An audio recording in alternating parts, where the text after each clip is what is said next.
Hello everyone, आज हम लोग बोर एटॉमिक मॉडल के टॉपिक को कंटिन्यू करेंगे जिसमें हम लोग कैलकुलेशन करेंगे। और वो कैलकुलेशन किससे रिलेटेड होगी? वो कैलकुलेशन बोर के पोस्टुलेट से रिलेटेड होगी, जो मैं ऑलरेडी लास्ट लेक्चर में डिस्कस कर चुकी हूँ और जिसका लिंक मैं डिस्क्रिप्शन बॉक्स में दे दूंगी ताकि आप लास्ट लेक्चर को ईजिली देख सकें। तो अगर मैं बात करती हूँ कैलकुलेशन की, तो इसमें पहली कैलकुलेशन आती है रेडियस ऑफ एन एटम के बारे में, कि किसी भी पर्टिकुलर एटम के रेडियस को हम लोग कैसे कैलकुलेट करेंगे। तो ये भी हमें किसने बताया था? बोर ने बताया था। उन्होंने अपने थर्ड पोस्टुलेट में कहा था कि जब भी कोई इलेक्ट्रॉन फिक्स्ड सर्कुलर ऑर्बिट में रिवॉल्व करता है तो जो उसका एंगुलर मोमेंटम होता है that is equal to NH/2π। और एंगुलर मोमेंटम की वैल्यू कितनी थी? mvr। तो ये हमारी हो गई फर्स्ट इक्वेशन। और उन्होंने ही अपने फोर्थ पोस्टुलेट में कहा था while revolving जो इलेक्ट्रोस्टैटिक फोर्स ऑफ अट्रैक्शन होता है किसके बीच में? इलेक्ट्रॉन एंड न्यूक्लियस के बीच में। वो क्या प्रोवाइड करता है? Centripetal force. और वहां से हमें एक इक्वेशन मिली थी। वो इक्वेशन क्या थी? वो इक्वेशन थी 1/4πε0 Z² इक्वल्स टू mv²/r। ये होगी आपकी सेकेंड इक्वेशन। तो इन दोनों इक्वेशन की हेल्प से हम लोग radius of an atom calculate करेंगे। और इन दोनों इक्वेशन में से हमें जो v वाला टर्म है वो एलिमिनेट करना है। और v वाले टर्म को एलिमिनेट करने के लिए हम लोग फर्स्ट इक्वेशन का क्या करेंगे? स्क्वायर। तो ये हो जाएगा n²h² इक्वल्स टू m²v²r²। तो जो फर्स्ट इक्वेशन का हमने स्क्वायर किया उसको सेकेंड इक्वेशन से क्या कर दो? डिवाइड कर दो। तो सेकेंड इक्वेशन क्या है? 1/4πε0 ZE²/r² तो ये कितना आ जाएगा? m से m कैंसिल, एक m बच जाएगा, v² से v² कैंसिल, तो ये आ जाएगा mr² इंटू r। ठीक है, इस वैल्यू को देखो तो ये हो जाएगा n²h² into 4πε0 into r² upon 4π² into ZE²। तो 4 से 4 कैंसिल आउट, पाई से पाई कैंसिल आउट, r² से r² कैंसिल आउट। तो यहाँ पे क्या वैल्यू आ गई? यहाँ पर आ जाएगा n²h²ε0 और ये आ जाएगा आपका पाई ZE²। तो ये जो m है ये यहाँ पर आ जाएगा। तो ये क्या आ गया आपका? Radius of an atom. इसमें से जो कांस्टेंट वैल्यू है हम उसको अलग कर लेंगे। तो अगर मैं बात करती हूँ कांस्टेंट वैल्यू की, तो जो हमारा h है वो क्या है? Planck constant. एप्सिलॉन नॉट क्या है? ये है परमिटिविटी ऑफ फ्री स्पेस, ये भी एक कांस्टेंट है। पाई क्या है? कांस्टेंट है, that is 3.14। m mass of electron, e charge on electron. तो ये सारी कांस्टेंट वैल्यू है। ठीक है, तो जब हम सारी वैल्यूज को पुट करेंगे तो वो कितना आएगा? 0.529, या आप इसको राउंड ऑफ करके 0.53 भी लिख सकते हो। क्लियर है? लेकिन n और z कांस्टेंट नहीं है, क्योंकि n इंडिकेट कर रहा है शेल नंबर को और z किसको इंडिकेट कर रहा है? एटॉमिक नंबर को। किसको? एटॉमिक नंबर को। तो जो रेडियस आएगा, radius of an atom in the nth shell, वो होगा 0.529 इंटू n²/z एंगस्ट्रॉम। एंगस्ट्रॉम इस वजह से क्योंकि जो एटम होता है और एटम का जो रेडियस होता है वो बहुत छोटा होता है, तो इसलिए उसकी यूनिट किस में आती है? एंगस्ट्रॉम में। क्लियर हुआ? अब अगर मैं नेक्स्ट कैलकुलेशन की बात करती हूँ तो नेक्स्ट कैलकुलेशन किसकी है? Velocity of an electron. जब भी कोई इलेक्ट्रॉन फिक्स्ड सर्कुलर ऑर्बिट में घूम रहा है तो उस इलेक्ट्रॉन की स्पीड क्या है या उस इलेक्ट्रॉन की वेलोसिटी क्या है, वो हमें कैसे पता चलेगा? वो हमें पता चलेगा बोर के थर्ड पोस्टुलेट से। और बोर का थर्ड पोस्टुलेट क्या था? mvr equals to NH/2π। और अभी हमने रेडियस की वैल्यू फाइंड आउट करी, तो यहाँ पे जो रेडियस की जो वैल्यू आ रही थी उस वैल्यू को उठा के हम पुट कर देंगे। तो रेडियस की वैल्यू कितनी आ रही थी? n²h² upon pi m ZE²। अब तो देखो कौन कौन सी वैल्यू कैंसिल आउट हो सकती है। एक n से एक n कैंसिल, h से h कैंसिल, पाई से पाई कैंसिल, m से m कैंसिल। तो ये हो जाएगा v nh और ε0 यहाँ पर आ जाएगा 1/2 और ये हो जाएगा ZE²। ये तो आएगा।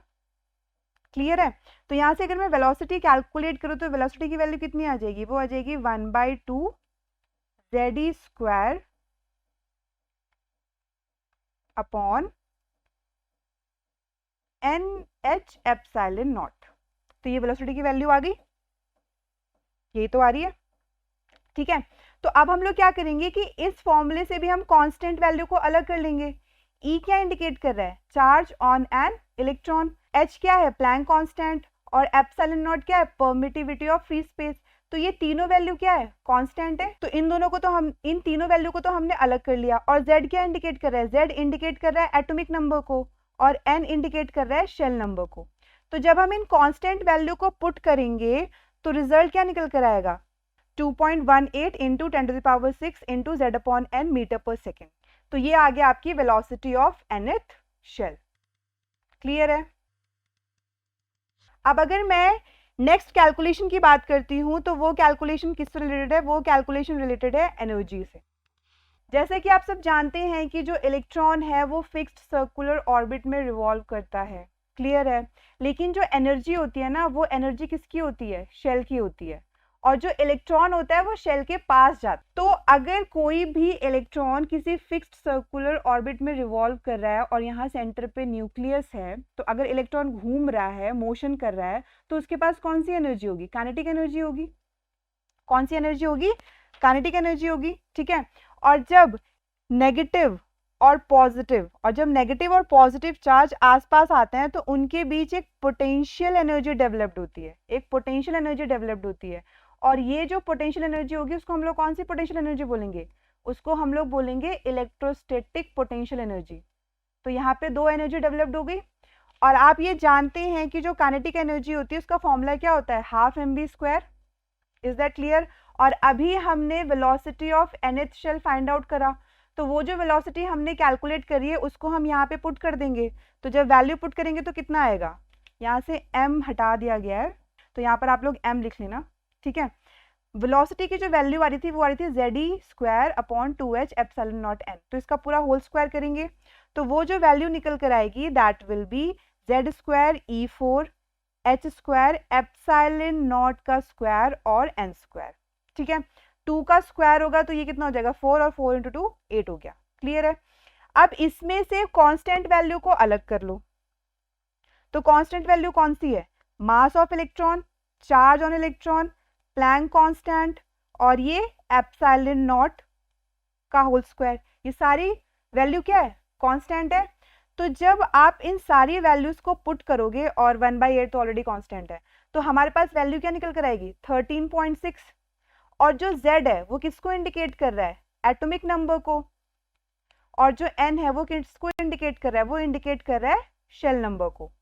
तो जब आप इन कांस्टेंट वैल्यू को पुट करोगे तो आपको कितना फाइनल रिजल्ट आएगा? That will be 13.6 into Z square upon N square. लेकिन यहाँ पे जो आप लोग एनर्जी फाइंड आउट करोगे उसकी यूनिट क्या होगी? उसकी यूनिट होगी इलेक्ट्रॉन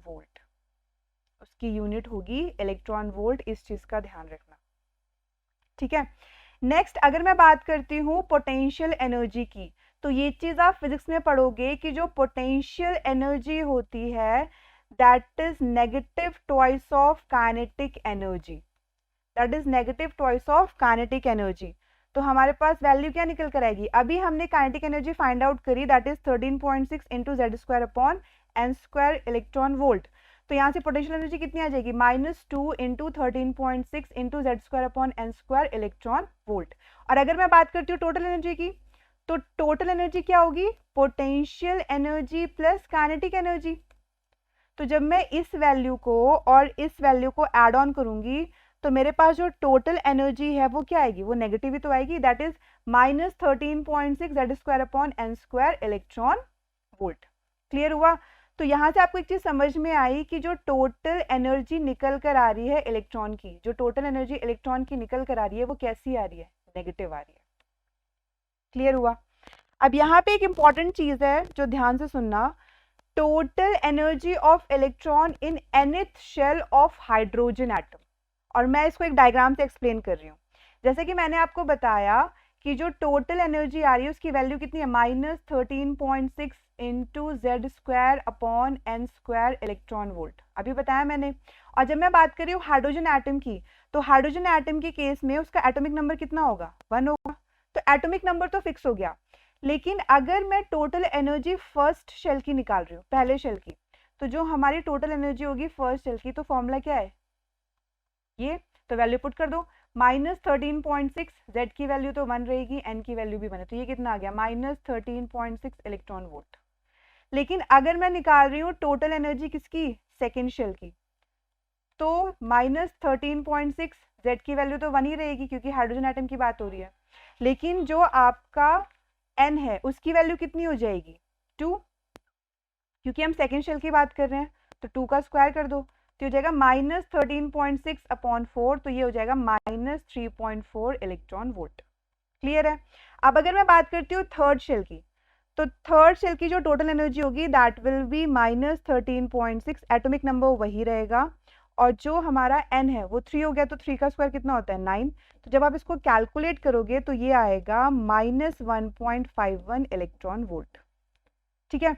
अगर मैं यहाँ पर एक और शेल ले लूँ n = 4, तो जो हमारी टोटल एनर्जी होगी किसकी, फोर्थ शेल की, फॉर हाइड्रोजन एटम, -13.6 इंटू 1 का स्क्वायर, और 4 का स्क्वायर कितना होगा, 16, तो यह आ जाएगा -0.85 इलेक्ट्रॉन वोल्ट।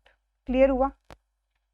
आप लोगों ने एक चीज नोटिस करी कि जो फर्स्ट शेल थी, हाइड्रोजन एटम की बात कर रही हूँ, उसकी एनर्जी कितनी थी, -13.6 इलेक्ट्रॉन वोल्ट, और जो सेकेंड शेल थी उसकी कितनी थी, -3.4 इलेक्ट्रॉन वोल्ट, और जो थर्ड थी उसकी थी -1.51 इलेक्ट्रॉन वोल्ट, और जो फोर्थ थी -0.85 इलेक्ट्रॉन वोल्ट। कहने का मतलब है कि जैसे जैसे नंबर ऑफ शेल्स बढ़ रहे हैं, जैसे जैसे नंबर ऑफ शेल्स बढ़ रहे हैं, जो एनर्जी है वो क्या हो रही है, वो इंक्रीज हो रही है। तो जो सबसे मिनिमम एनर्जी होगी वो किसकी होगी, फर्स्ट शेल की होगी। हमारी मैक्सिमम एनर्जी कब होगी, मैक्सिमम एनर्जी तब होगी when n approaches or tends to infinity, क्योंकि जो z square upon n square है और n इंफिनिटी हो जाएगा तो हमारी एनर्जी क्या आ जाएगी, 0। Is that clear. So this is all about the calculation part of bore atomic model, जिसमें हम लोगों ने रेडियस, वेलोसिटी, एनर्जी, इन सब के बारे में डिस्कशन किया। और जो सेकेंडरी चीज़ है वो ये है कि जो डेरिवेशंस हैं जो मैंने आपको बताए हैं वो इम्पॉर्टेंट है, लेकिन किसके लिए, इंजीनियरिंग एस्पिरेंट्स के लिए। जो लोग इंजीनियरिंग की प्रिपरेशन कर रहे हैं, इंजीनियरिंग एंट्रेंस एग्जाम की प्रिपरेशन कर रहे हैं, उनके लिए डेरिवेशन इंपॉर्टेंट है, क्योंकि आपसे वो डेरिवेशन के बीच में से भी क्वेश्चन पूछ लेता है। वो ऐसे पूछ सकता है कि अगर हमने मास डबल कर दिया, अगर हमने वेलोसिटी हाफ कर दी, अगर जो आपका चार्ज ऑफ इलेक्ट्रॉन है वो ट्वाइस हो गया, ठीक है, तो रेडियस ऑफ या वेलोसिटी ऑफ एन इलेक्ट्रॉन हम कैसे कैलकुलेट करेंगे। लेकिन जो लोग मेडिकल की प्रिपरेशन कर रहे हैं या नीट की प्रिपरेशन कर रहे हैं, वो लोग सिर्फ और सिर्फ फॉर्मूले को याद रखिए, बाकी उन्हें डेरिवेशन से कोई लेना देना नहीं है। क्लियर हुआ। तो मैंने आपको शॉर्टकट तरीका, मतलब जो डायरेक्ट फॉर्मूला है वो भी, और जो डेरिवेशन है वो भी, दोनों ही समझा दिया है। अगर आपको फर्दर इस लेक्चर से रिलेटेड कोई प्रॉब्लम है तो आप कमेंट कर सकते हैं। Till then keep smiling, keep shining and good bye.